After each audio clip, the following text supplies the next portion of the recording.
Every pirate film gives you the same image. Two captains, two swords, steel ringing under a burning sun. But climb aboard a real ship from the golden age of piracy and you will find something else waiting by the mast. Something far less glamorous, something far more terrifying. A short, top-heavy axe hanging in a rack beside the cannon. Sailors called it the boarding axe, and according to naval records spanning 3 centuries of fighting under sail, it was never a backup weapon. It was the tool that decided whether a boarding action ended in a clean victory or in a slow, grinding massacre across a splintered deck. The cutlass gets the legend, the pistol gets the drama. The axe is the one weapon that keeps showing up again and again in ship inventories, in combat reports, and in the accounts of sailors who watched it do things a sword could never manage. It could cut a man down, certainly, but that was almost the least important thing it was built for. It could sever a taut anchor cable in 3 strokes. It could hack through burning rigging that had just collapsed across a crowded deck.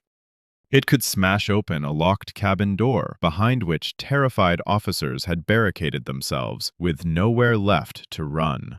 And in the worst storms at sea, it could save an entire crew from drowning by cutting away a broken mast before its weight dragged the whole vessel under the waves. This is a weapon that lived a double life, tool by day, killer by night, and almost nobody outside a museum or an old naval log ever talks about it.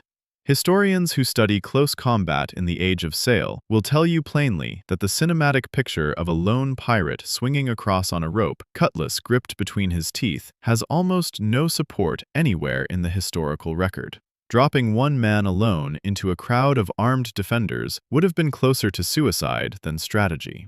What actually happened aboard these ships was slower, uglier, and far more mechanical than anything Hollywood ever staged, and the boarding axe sat at the center of it from the first approach to the final surrender.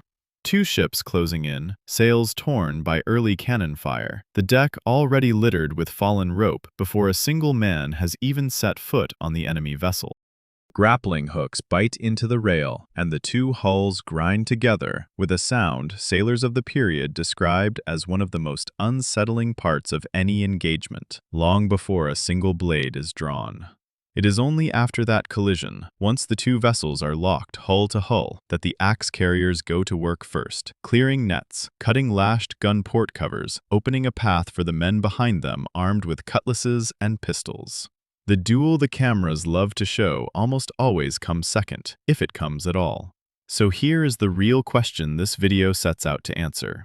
If the sword was the symbol of piracy in every painting and every film, why did captains and quartermasters trust their own lives to a stubby, unglamorous axe instead?